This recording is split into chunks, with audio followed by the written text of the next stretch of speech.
विठोबा आपल्या कुटुंबाचा भाग नाही असं म्हणायचं आहे का तुम्हाला? हा विठोबा हेच आपलं कुटुंब. अहो पर या कुटुंबात बाकीची मंडळी आहेत की नाही? या काळा विठ्ठलाशिवाय बाकीच्याच बी येळद्या म्हणते मी.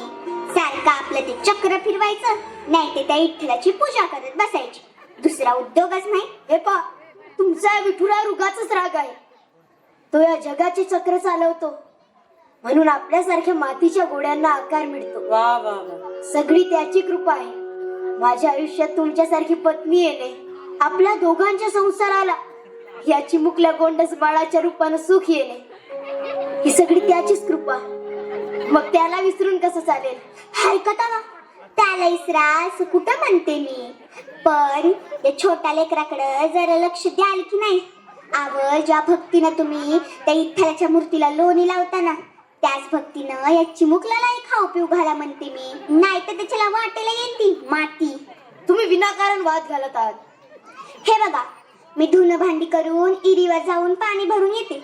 तवसर याच्याकडे लक्ष ठेवा. आणि हो, मी येईपर्यंत त्या विठ्ठलापाशी जाऊ नका, नाहीतर माझं पोर बसायचं रडत आणि तुम्ही बसायचा भजन करत. आले म्या. श्री हरी विठ्ठल. काय बोलावं हिला? खर तर मी पूजा करावी म्हणून सगळी तयारी ही करून देत असते आणि आता विठ्ठलाला रागही भरते.